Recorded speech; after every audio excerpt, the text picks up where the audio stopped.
पृथ्वी पर अगर हम किसी भी चीज़ को ऑब्ज़र्व कर रहे हैं स्पेस में या एटमॉस्फेयर के अंदर, तो हम उसको डायरेक्ट आई से, नेकेड आई से देख सकते हैं कि कोई भी प्लेन या कोई भी ऑब्जेक्ट हमारे पास से गुजर रहा है या हमसे दूर जाता जा रहा है। पर यही चीज़ अगर हमको स्पेस में ऑब्ज़र्व करनी हो या फिर जो हेवनली ऑब्जेक्ट्स हैं, स्टार्स हो गए, प्लैनेट्स हो गए या कोई भी गैलेक्सी हम यूनिवर्स में देखते हैं, तो साइंटिस्ट कैसे पता लगाते हैं? उस मेथड का नाम है डॉपलर इफेक्ट। तो डॉपलर इफेक्ट कैसे काम करता है, इसका हम अगर यहाँ पर देखें हमारी अर्थ पे क्या ऑब्जर्वेशंस हैं और कैसे हम पता लगाते हैं, तो आइए देखते हैं। हमने देखा होगा कि अक्सर एम्बुलेंस का अगर हम सिग्नल देखते हैं तो जब हमारे पास से गुजरती है तो वो सिग्नल धीरे धीरे बढ़ता रहता है, और जब वो एम्बुलेंस हमारे पास से होकर गुजर जाती है तो जो हमारा सिग्नल की आवाज़, जो सिग्नल का पिच है, वो फ्रीक्वेंसी तेज़ होती रहती है, उसकी पिच हाई होती रहती है, यानी फ्रीक्वेंसी हाई होती रहती है।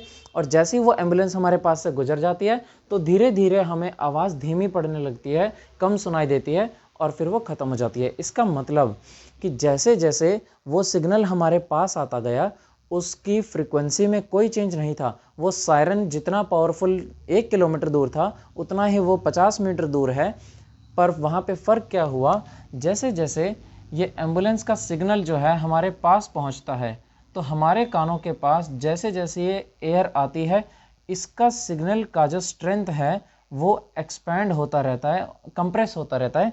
यानी कि जब हमारे से ये एम्बुलेंस का सिग्नल दूर है तो इसकी जो एम्पलीट्यूड है सिग्नल की वो ज़्यादा है और फ्रीक्वेंसी वीक है, इसलिए इसकी पिच जो है, यानी जो ध्वनि की ऊंचाई है, जो हाई फ्रीक्वेंसी है, वो कम हो जाती है। और जैसे जैसे जहाँ से सिग्नल शुरू होता है, यहाँ पर क्या है, सिग्नल की वेव्स बहुत पास पास में हैं, तो यहाँ पर सिग्नल की फ्रीक्वेंसी क्या है, फ्रीक्वेंसी का मतलब सिग्नल की स्पीड यहाँ पर ज़्यादा है। और जैसे जैसे डिस्टेंस बढ़ता है तो यहाँ पर क्या हुई, इसकी फ्रीक्वेंसी कम हो गई। अब यहाँ पे हुआ क्या कि जैसे जैसे ये एम्बुलेंस पास में आएगी तो इसकी जो एक कंप्रेस्ड एयर है, यहाँ पर एयर धीरे धीरे कंप्रेस होती जाएगी और हमारे कानों के पास ये हाई पिच की वॉल्यूम सुनाई देगी। जैसे ये फिर हमारे पास से गुजर जाएगी तो धीरे धीरे जैसे जैसे डिस्टेंस बढ़ता रहेगा तो ऐसे ही जो इसकी फ्रीक्वेंसी है वो धीरे धीरे कम होती रहेगी और ये सिग्नल वीक होता जाएगा। यही सेम चीज़ हम यहाँ पर स्पेस में ऑब्जर्व करते हैं। कैसे कि जो हमारा एक डॉपलर रडार है, ये इन साउंड सिग्नल्स और लाइट सिग्नल दोनों को ऑब्जर्व करके बताता है कि हमारा कोई भी स्पेस में ऑब्जेक्ट वो पास में आ रहा है या दूर जा रहा है। तो किसके मेथड से, हमने देखा होगा एक विब ग्योर हमारा लाइट का स्पेक्ट्रम होता है, 7 कलर्स, जिसे हम रेनबो में भी देखते हैं और प्रिज्म से भी हम इसको ऑब्जर्व कर सकते हैं।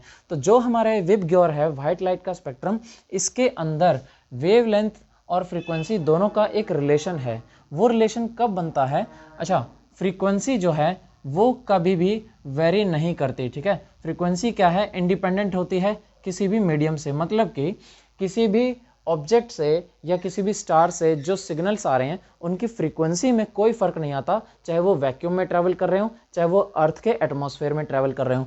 फ़र्क कहाँ पर आता है, जब वो वेव्स जो हमारा अंतरिक्ष में वैक्यूम है, स्पेस है, वहाँ से ट्रैवल करके हमारे एटमॉस्फेयर के अंदर एंटर करती हैं, तो उनकी वेवलेंथ बदल जाती है। वेवलेंथ के बदलने से ही वो सारी लाइट जो है डिस्पर्स हो जाती हैं। डिस्पर्स होने का मतलब क्या, अपनी अपनी साइज़ के हिसाब से वो फैल जाती हैं हमारे वायुमंडल में। अब जो साइज़ है यानी कि वेवलेंथ, वेवलेंथ को हम किससे रिप्रेजेंट करते हैं, लैम्बडा से। तो जो ये वेवलेंथ है ये सबसे ज़्यादा होती है रेड कलर की। रेड कलर की क्या होती है वेवलेंथ, हाईएस्ट, मतलब कि इस सिग्नल का जो साइज़ है वो क्या है, सबसे ज़्यादा। और ये सिग्नल का साइज़ घटता रहता है जैसे जैसे हम वॉयलेट की तरफ अप्रोच करते हैं। अब इसका मतलब क्या हुआ कि जो हमारा ग्रीन कलर है, जो ब्लू कलर है और वायलेट कलर है, जैसे जैसे हम ऊपर जाएंगे वायलेट कलर की तरफ तो इस सिग्नल का जो साइज़ है वो घटता रहेगा। अब सिग्नल का साइज़ क्यों घटेगा, क्योंकि इनका एम्पलीट्यूड क्या होता है कि किसी भी सिग्नल का ये क्रेस्ट और ट्रफ, ठीक है, जहाँ से ये सिग्नल शुरू हुआ यहीं से ये सिग्नल, जहाँ पर यह सिग्नल ख़त्म होगा, इसको तो हम कहते हैं वेवलेंथ। मतलब जहाँ से सिग्नल शुरू होकर उसी लाइन पर जब वापस मिलता है तो इस टोटल डिस्टेंस को हम कहते हैं वेवलेंथ। और एम्पलीट्यूड का मतलब कि सिग्नल ने कितनी हाइट गेन की। तो हाइट कहाँ से हम नापेंगे, इस पॉइंट से, इस लाइन से जितना ऊपर तक जाएगा, तो इसको हम अप साइड कहते हैं क्रेस्ट, और नीचे हम कहते हैं इसको, ये जितना नीचे जाएगा इसको हम कहते हैं ट्रफ। तो ये हमारा बताता है सिग्नल का साइज। ये वेव लेंथ ऊपर से नीचे तक जितनी ही ज़्यादा होगी उतना ही ज़्यादा डिस्टेंस तक कोई भी लाइट का वेव या साउंड की वेव हमारी ट्रैवल कर पाएगी। अब जो ये हमारी लाइट का स्पेक्ट्रम है, इसके अंदर जो 7 अलग अलग कलर्स थे, उनमें रेड कलर की जो वेवलेंथ है वो सबसे ज़्यादा है, तो ये सबसे दूर वाले ऑब्जेक्ट को कैप्चर करेगी। वहाँ तक हमारी जो ये ब्लू लाइट है या ग्रीन लाइट है या वॉयलेट है, ये उतनी दूर के ऑब्जेक्ट्स को कैप्चर नहीं कर पाती। इसका मतलब जो ऑब्जेक्ट सबसे दूर होगा, यानी कोई ऑब्जेक्ट अगर हमारा 5 लाइट ईयर 5 प्रकाश वर्ष दूर है, तो वहाँ तक हमारी सिर्फ कौन सी लाइट पहुँच पाती है? Red light.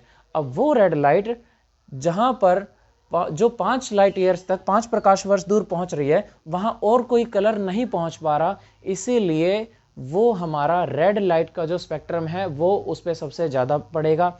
अब जैसे जैसे वो ऑब्जेक्ट पास आता जाएगा, तो जो ये स्पेक्ट्रम के अंदर बाकी कलर्स हैं, इनका पार्टिसिपेशन उसमें शुरू हो जाएगा। और जैसे जैसे कोई भी प्रकाश वर्ष से 3, 2, 1 और फिर कुछ किलोमीटर्स तक जब हमारे पास कोई भी उल्कापिंड गुजरेगा, तो वो कौन सा कलर सबसे ज़्यादा कैप्चर करेगा? जो सबसे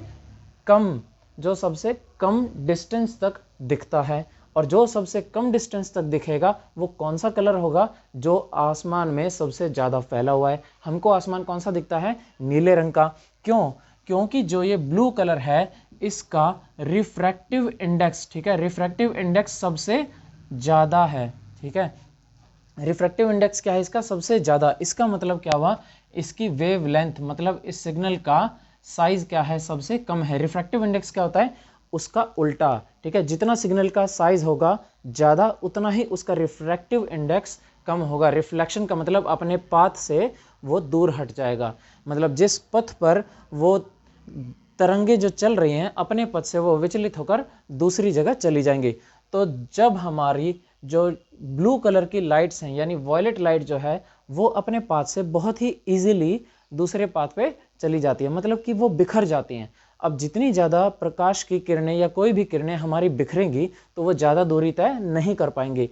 अब जहाँ पर प्रकाश की किरणें ब्लू कलर की सबसे ज़्यादा बिखरी हुई हैं, तो वहाँ पर फीकी कौन सी पड़ जाएंगी? लाल वाली, ऑरेंज वाली और येलो वाली। तो ये लाइट हमारी धुंधली हो जाएगी। ज़्यादा प्रकाश किसका दिखेगा हमें? ब्लू कलर का। ठीक है, तो जो हमारा नीला प्रकाश जिन ऑब्जेक्ट्स पर पड़ रहा है वो हमें ज़्यादा दिखेंगे। तो इसका मतलब क्या हुआ कि अगर हमारे पास कोई ऑब्जेक्ट धीरे धीरे हमारी तरफ आता जा रहा है, तो वो कौन सा ज़्यादा कलर कैप्चर करेगा? Blue colour. ठीक है, और इसी को हम कहते हैं ब्लू शिफ्ट। ठीक है, तो ब्लू शिफ्ट और रेड शिफ्ट दो कॉन्सेप्ट आते हैं डॉपलर इफेक्ट के फिनोमेना में, जिसको हम देखते हैं कि अगर कोई भी हेवनली ऑब्जेक्ट हमारे पास आते जा रही है, तो वो ब्लू शिफ्ट की तरफ बढ़ता जा रहा है। ब्लू शिफ्ट का मतलब कि ब्लू कलर वो ज़्यादा कैप्चर करता जा रहा है। इसका मतलब क्या हुआ? कि वो हमारे नज़दीक आता जा रहा है। अगर कोई भी ऑब्जेक्ट हमारे स्पेस में हमसे दूर जाता जा रहा है, तो क्या होगा? ये ब्लू लाइट उस तक नहीं पहुंच पाएगी और धीरे धीरे उसका कलर ब्लू से ग्रीन और ग्रीन से फिर येलो, और जहाँ पर येलो नहीं पहुँच पाएगा वहाँ ऑरेंज और फिर रेड कलर का स्पेक्ट्रम जो है उसको वही कैप्चर कर पाएगा। तो इसको हम कहते हैं रेड शिफ्ट। ठीक है, तो ये रेड शिफ्ट और ब्लू शिफ्ट का कॉन्सेप्ट यहाँ से निकल के आता है डॉपलर इफेक्ट में। ठीक है, तो जो साइंटिस्ट देखते हैं वो ब्लू शिफ्ट और रेड शिफ्ट को ऑब्जर्व करते हैं। अगर रेड शिफ्ट का मतलब, जहाँ पे रेड शिफ्ट का मतलब होता है कि कोई भी ऑब्जेक्ट वो हमसे दूर जा रहा है, और ब्लू शिफ्ट का मतलब कोई भी ऑब्जेक्ट हमको स्पेस में हमारी तरफ अप्रोच कर रहा है, यानी हमारे नज़दीक आता जा रहा है। तो ये सारा कॉन्सेप्ट था ब्लू शिफ्ट और रेड शिफ्ट के बारे में। रिफ्रैक्टिव इंडेक्स यानी किसी भी सिग्नल का डिस्टॉर्शन की वैल्यू वो किसके अपोजिट होती है? वेवलेंथ के। वेवलेंथ हमारी अलग अलग डिस्ट्रीब्यूट होती जाती है, और ये विबगॉर में जैसे जैसे हम रेड से वॉयलेट की तरफ जाते हैं, तो वेवलेंथ यानी लैम्बडा जो है वो हमारा डिक्रीज करता रहता है, और इनकी फ्रीक्वेंसी जो है वो इंक्रीज करती है। फ्रीक्वेंसी इंक्रीज करने का मतलब क्या?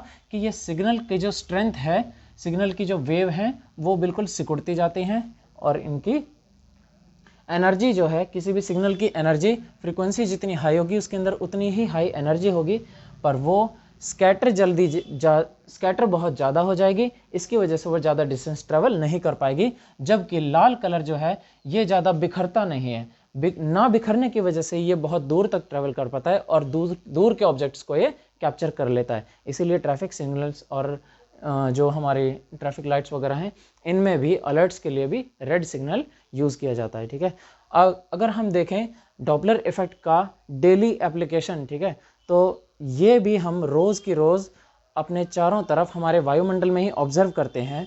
कैसे?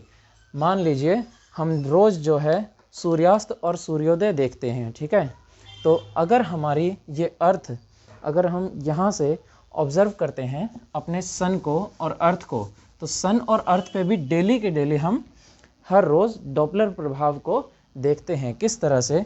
अगर हम यहाँ पर अपने सूरज को रखते हैं, यहाँ से सन की लाइट, सन की रेज़ हमारी अर्थ पे आ रही हैं और ये जो हमारे पास इस तरह से पोजीशन है अर्थ की, जब हमारे पास यहाँ पे दिन है तो सौर्जिक किरणें यानी सोलर रेज हमारे पास पृथ्वी पे सबसे जल्दी पहुँच रही हैं। ठीक है, जब जल्दी पहुँच रही हैं तो इनको कम टाइम लग रहा है, यानी जब सूरज हमारे सिर पे होता है दिन के टाइम पे तो हमको आसमान दिखता है नीला, और जैसे जैसे पृथ्वी पश्चिम से पूर्व की तरफ घूमती रहती है तो सूर्य जो है वो उसकी किरणें तिरछी पड़ती हैं। ठीक है, तो यहाँ पर अभी सूर्योदय होगा अमेरिका में, तो सन की रेज जो हैं यहाँ पर तिरछी पड़ रही हैं, इसलिए आसमान यहाँ पर ज़्यादा डिस्टेंस जो वे लाइट कवर ट्रैवल कर पा रही है वही दिखाई देंगे, इसलिए हमको सुबह और शाम को आसमान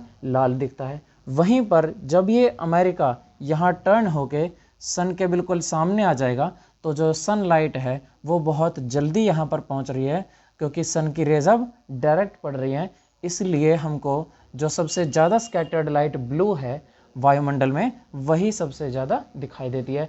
तो जो दिन के टाइम हमको ब्लू स्काई दिखता है और मॉर्निंग और इवनिंग के टाइम पे हमको रेड स्काई दिखता है, ये भी हमारा एक डॉपलर इफेक्ट का ही एग्जाम्पल है। तो ये सारा फिनोमिना था डॉपलर इफेक्ट का, प्रभाव का डॉपलर, जिसके द्वारा हम खगोलीय पिंडों को समीप आ रहे हैं या हमसे दूर जा रहे हैं इसकी जांच करते हैं हमारे साइंटिस्ट। Thank you.